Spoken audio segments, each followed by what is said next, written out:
let's move to another story that some people in the ecosystem feel we shouldn't have done, which is Flutterwave. I mean, we got questions about, okay, what is the value in writing that kind of story? But the value is clear, right? The audience that we are speaking to, the people generally, a lot of people had their accounts frozen. If nothing happened, why freeze accounts if nothing happened, right? So we're hearing there's another. There could be another. There could have been 3 more. Two, yeah.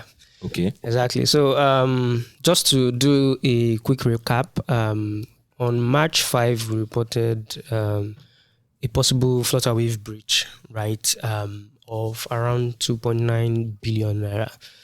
So what happened then was we got access to some court documents that showed Flutterwave trying to get, a court order to get some accounts frozen.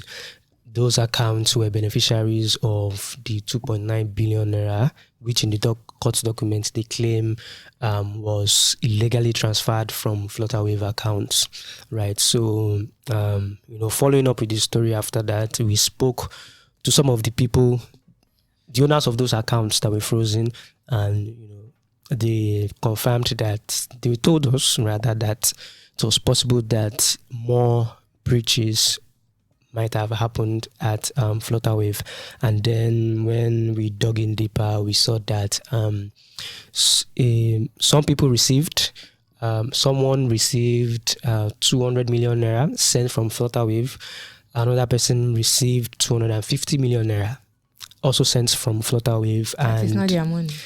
Yes, they did business, right? They are crypto traders. They sold USDT, got naira.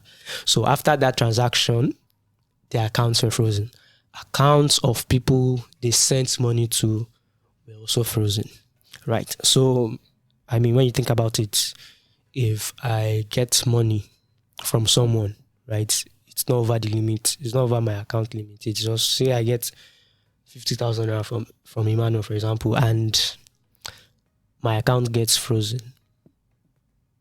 That means there's something wrong on Emmanuel's end.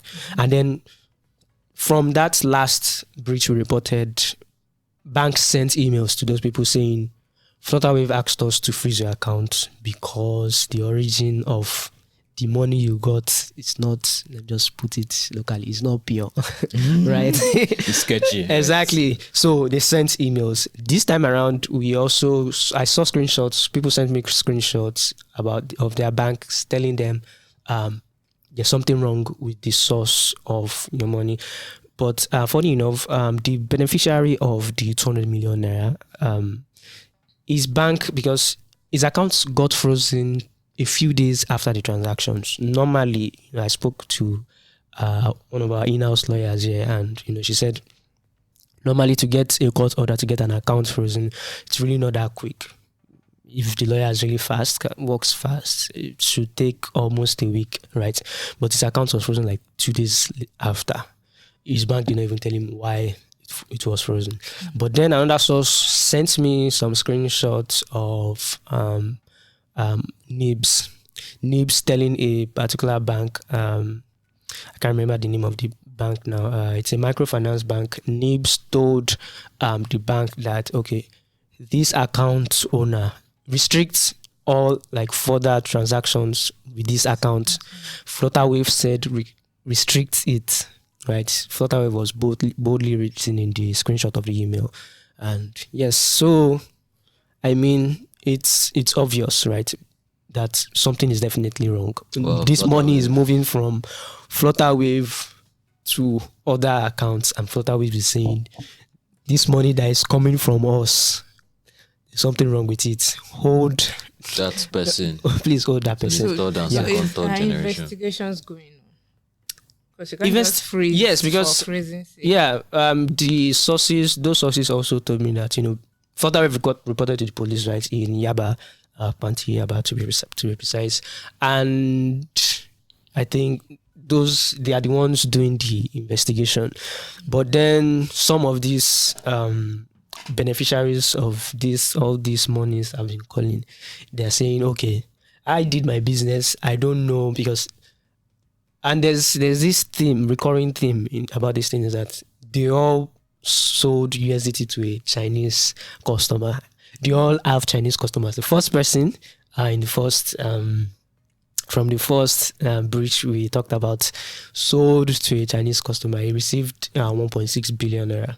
Right, I think he sold around, I'm not precisely sure now, $2 or $3 million worth of USDT, right? And the other two also sold to a Chinese. I actually spoke to one of the beneficiaries of the beneficiary of the 200 million naira, and he told me, I only sold USDT to a Chinese customer. I've known this customer for a while. I've been working with him. Yep, and the customer has been sending from Flutterwave. So it raises even more question that, okay, yes, this looks like a breach. But then if this person has been using Flutterwave for a long time, is that this person has been breaching Flutterwave for this long? These guys are telling me this customer has been sending them money. They've been doing business for some. Okay, one person said the person that introduced him to that Chinese customer has been doing business with that Chinese customer for close to 4 years.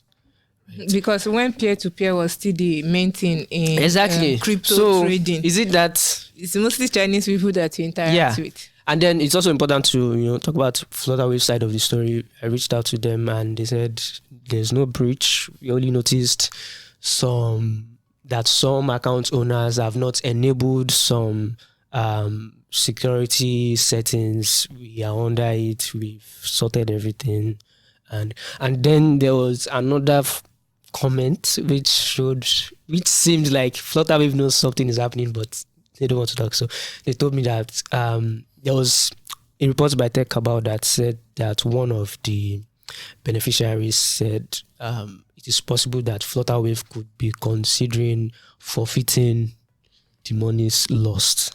Right, and then Flutterwave told me about forfeiture. Right, I didn't even ask that. They told me that about the forfeiture of Flutterwave. Yes, okay. About the forfeiture of whatever monies, that they can't say anything about that at the moment. You didn't ask them about forfeiture? I did not. And then they said they can't talk about that at the moment, but they are in talks with I think something about security operatives trying to get whoever is behind whatever. Not the talk was not straight. Yeah, so things are in my mind right now. But let me address the forfeiture that they mentioned that you didn't ask them. They probably copied and pasted the response that they gave someone else. They just assumed that you have the same set of questions. They didn't want to even. Yeah. That's probably what happened. Exactly. I can't confirm that, but now I want to try and give them a benefit of the doubt. If it was not the breach. Okay. What happened? What are the other possibilities? Because what they are saying is that denying it's a breach, but they are not telling us exactly what happened. Exactly. So what could have happened? Now, there's something Okoyemi Awoyemi wrote in one of his previous newsletters. I just stumbled on it, talking about about the whole infiltration of fintech companies, something he calls race condition. Say the favorite gig of scammers troubling fintechs. So that's a vulnerability that most fintechs are facing, and I don't know if that's an issue. Could this be something we explore? Maybe. I mean, it's very, very weird, right? Flutterwave did not come to this game yesterday, right? We've said, the media has said hack, we've said breach. But I'm probably thinking, could there be something else responsible? And Okoyemi Awoyemi's newsletter, I was forwarded to you, mentioned something about race conditions. So when many, how did they even explain itself? When multiple transactions are initiated simultaneously, leading to delays in processing and a window of opportunity for scammers to exploit. Interesting. So it's like you overload the system. Okay. And with that overload, there's a delay in transactions and there's now a window for scammers to exploit the system. Something called that race condition. Race condition. So I think this is going to be a valid... something we should look into. That we should look into. and say, okay, what could be happening with Flutterwave? Who else could it be happening to that no one is talking about? Because every year we hear banks getting defrauded, we hear fintechs getting losing money to fraud, but we don't know who is doing it, how they are doing it, and we keep having this surface level narrative. So I think it's time for us to dig deeper into this issue. Yeah. What really happened at Flutterwave if it wasn't a breach? Because the breach is the easiest narrative. Exactly. So it's I mean, that's a very interesting way to look at it, because something is definitely wrong, and I'm also leaning to the fact that it might not be as simple as what we think it is. It might not just be somebody who went in to steal money. Yeah, it might be something beyond. I'm thinking something even beyond Africa, is even beyond Nigeria. With Chinese connection. I'm telling you. Okay, and it's not my mouth. Because that's the recurring theme, right? Okay. You didn't hear it from here. But yeah, if you are following the tech space, I think you should follow Apoyemi Awodiemi. He's the founder of Jobberman, Odd School, and some other startups who go host Technology Musings is the name of the newsletter. It's not sponsored by them, but I think it's a useful resource. Of course, alongside FinTech Today, TechPoint Digest, and The Workaholic. Those are very, very useful resources. And yeah, obviously, we'll be hearing more of such things